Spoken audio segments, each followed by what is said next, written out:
Hello everyone, Kelsey here from Seed and Sparrow Homestead. Welcome back to my channel. Today we're just going to be having a little bit of a chat, so you can grab some coffee, tea, your drink of preference. We're going to sit back and relax.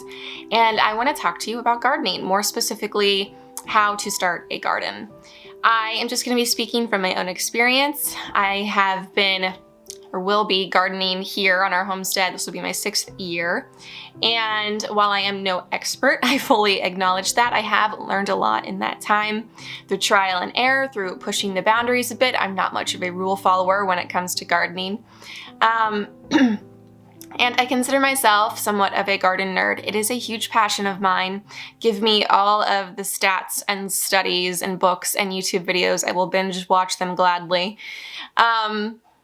So just keep in mind, this is not like a total comprehensive everything you need to know about gardening. There's no way I could bring you that. I mean, we'd be here for a very long time. But what I do want to accomplish in this video is to give you the building blocks, lay the groundwork, if you will, and give you the need to knows. There's so much information out there and it can become very overwhelming, and I don't want that to deter you from starting a garden. So I hope that you can just take the information I share and run with it, do your own research, figure out what's going to work best for you in your own space. Honestly, the hardest part is just starting. You just need to get started and put your hands in the dirt, and honestly, you can learn as you go. That being said, let's just dive right in. The first thing that you are going to want to do is figure out when your last frost date is in the spring and your first frost date in the fall. In between those two dates is your actual growing season, the amount of days that you have to plant seeds, allow them to get to maturity, and start bearing fruit. So that can be done with a simple Google search. I will link a site in the description below. You can just click on that, you type in your city, town, zip code, and it'll give you all of that information. So that is going to, first of all, let you know when it is safe to plant things, and also tell you what you can plant. Because let's just take, for example, where I live in PA. My last frost date in the spring is around May 4th. It's an average, so give or take. And then my first frost in the fall, I think, is around October the 12th. There's approximately 160 days of growing time in between there. So that is going to determine what things I can grow. If you're in a colder climate, you're going to have a shorter growing season, and some things that I may be able to grow, you will not have the time to grow.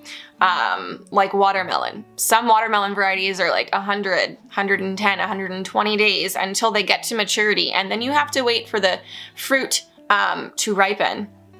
And I even struggle sometimes with getting a watermelon to ripen here. So just something to keep in mind.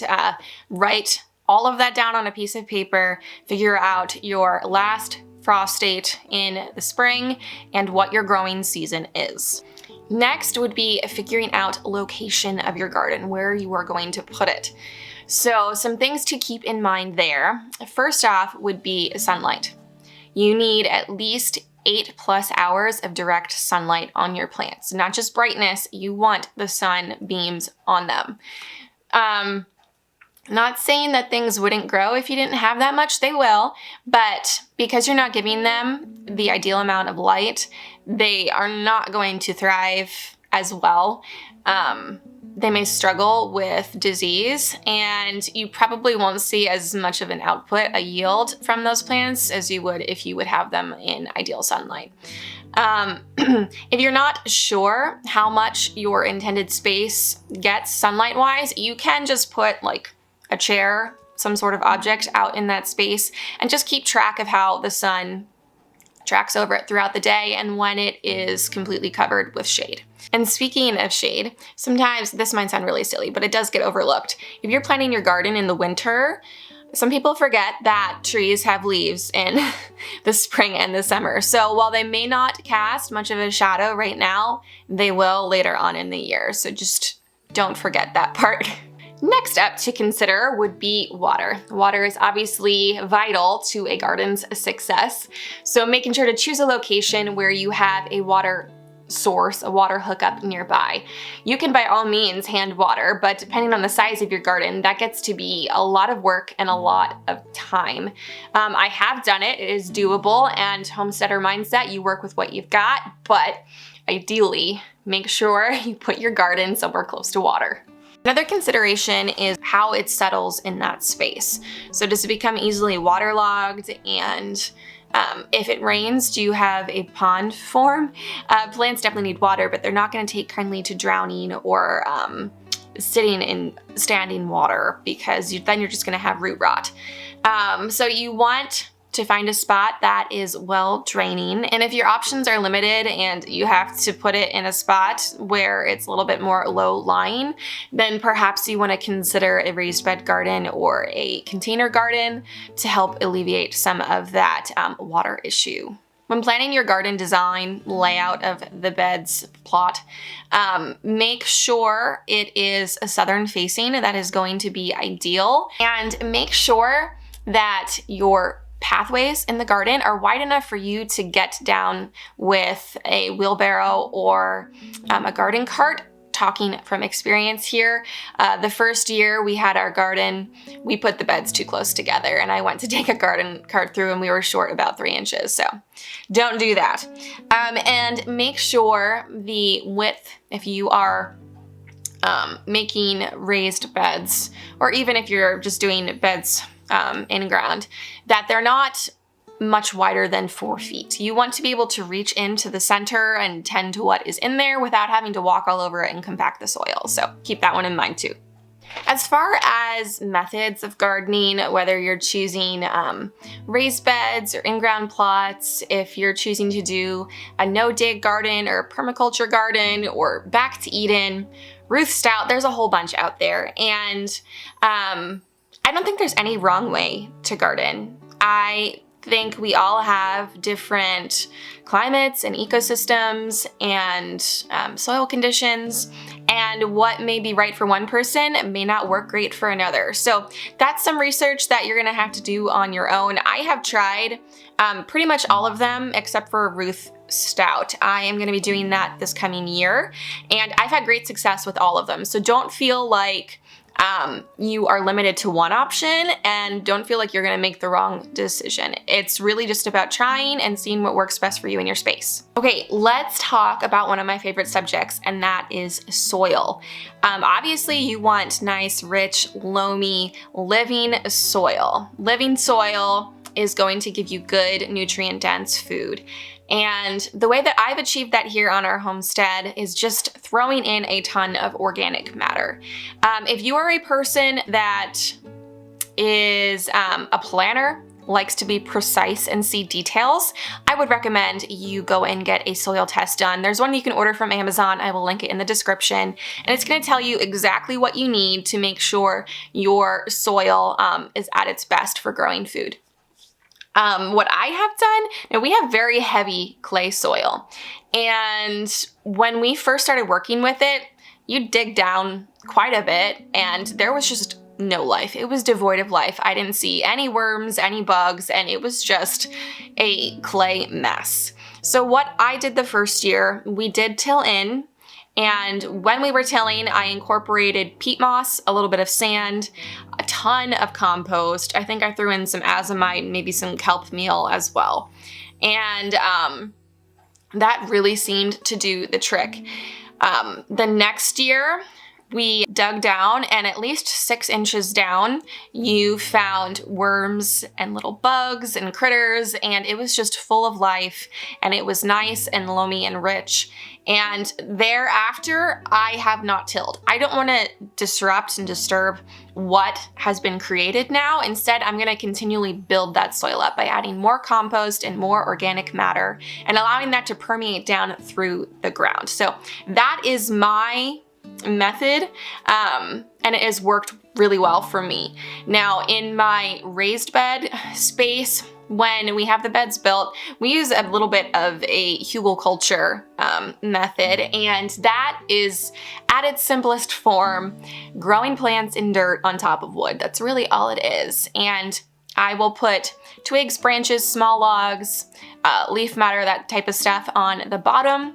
I'm gonna put screened topsoil on there, and then I leave 3 to 6 inches for a good quality organic compost on top of that. And as I don't mix that up, I just leave it in layers. As the wood breaks down, it's gonna give back to the soil, give it its nutrients, and then the soil level will start to lower as things start to decompose. But then I just go in and I add more compost each year, and I plant directly in the compost. It's worked great. I've had healthy, thriving plants, great yields, and it does help to cut cost a lot because you're not having to bring in as much soil to fill those beds. So whether or not you just want to get a soil test done, and full transparency, I don't know if I said, I have never done that. I just kind of fly by the seat of my pants and threw a whole bunch of organic matter at it, and it's worked out great for me. So you can go the guessing game route, or you can be more precise and get a soil test done. It's totally up to you. Now, if your native soil is a good quality, you can just go ahead and plant right in there. It doesn't hurt to try, especially if you're trying to cut costs and save money. Just go right ahead and plant in that soil. Just keep in mind that depending on its quality, you may or may not see the results you're hoping for. Okay, now that we have all of that groundwork laid, we can start what I think is the really fun part, and that's deciding what we're gonna grow. So the first thing I like to do is create a list of what my family actually eats. Only grow what you eat. It can be so easy to get distracted by all the fun varieties and eye-catching things. I'm totally guilty of it myself. But if your family does not eat eggplant, even though that eggplant variety was really pretty, don't grow it because it's a waste of your time and resources and space.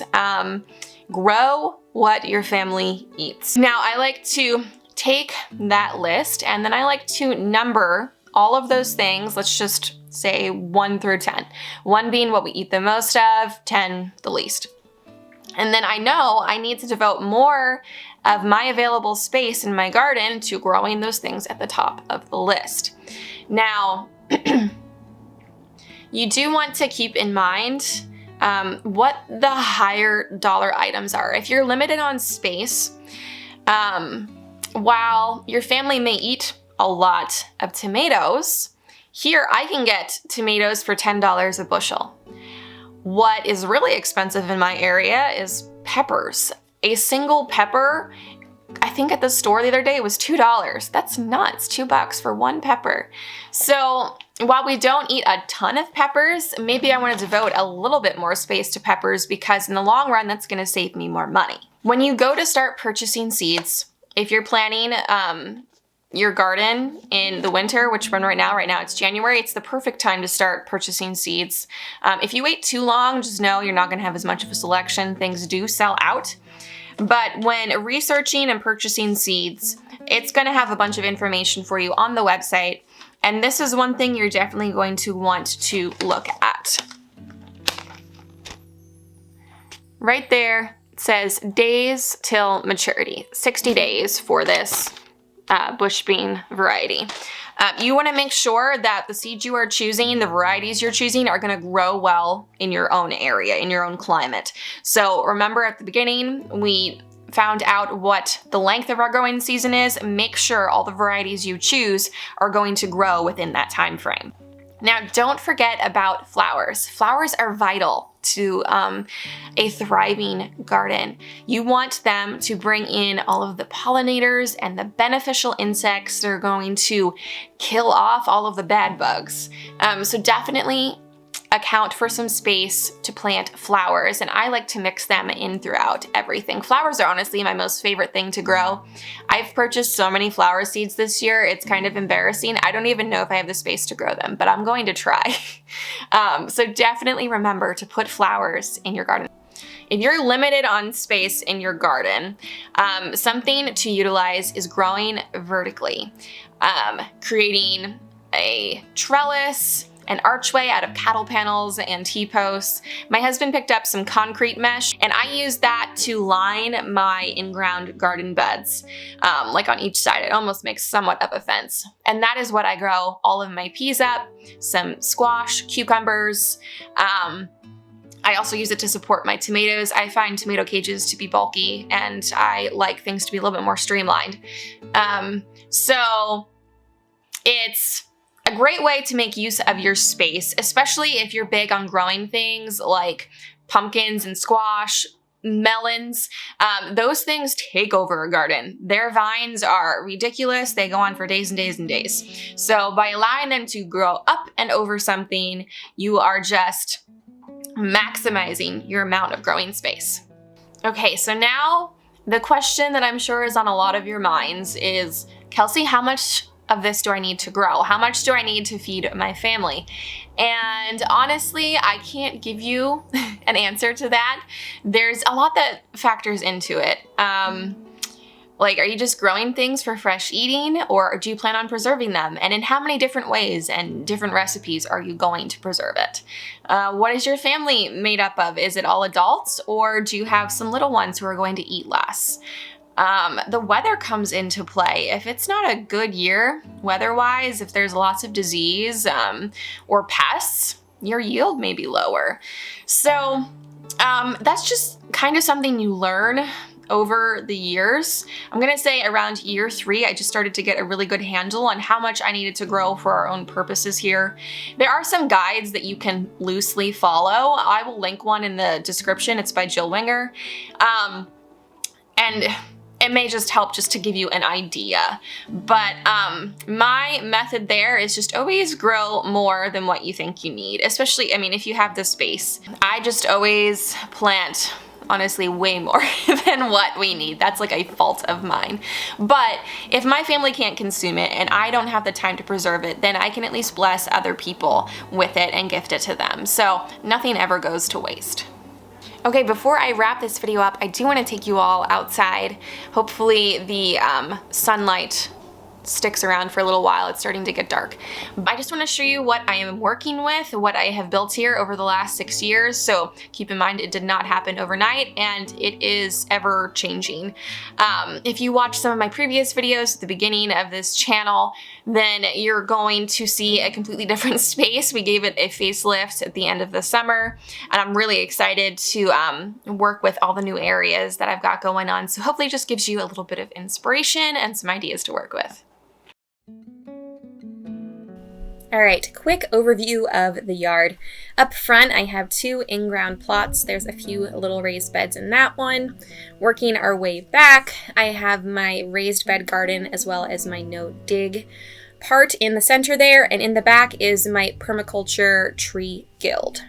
Back up front here, this was my cut flower bed last year. It still needs to be cleaned out, but I'm thinking of doing a Ruth Stout potato bed here, which is really just laying your potatoes down on the soil and covering with straw. So we're gonna see how that one works out. Off to the left of those in-ground plots, I have my blueberry bushes. They are 4 years old, but we just put them in last year, so they're still getting established. Over here, I have 6 2x3 beds filled with some strawberries. And then the rest of that space, I'm not really sure what I'm putting in there quite yet. On each side, though, I do have some raspberry canes, and the other side just mirrors that. The no-dig area here in the center is Charles Dowding's method, and what I have done is laid out cardboard over the entire center portion, put down wood chips for the walkways, and then laid topsoil in those darker areas there. In the spring, I will put compost down to plant in. Through all of my raised beds, I have utilized some of that space for perennials because they're just a little bit more permanent. So I have things like asparagus, which still needs to be cut back. I also have a big bed of strawberries back here, which desperately needs thinned. And then I also have some more raspberries back here, but some of these will be getting transplanted back up into that front garden plot.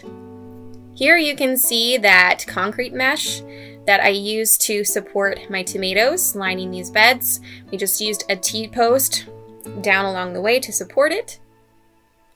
And here is an example of a cattle panel trellis, just one cattle panel. I think it's 16 feet long, and 2 6-foot T-posts.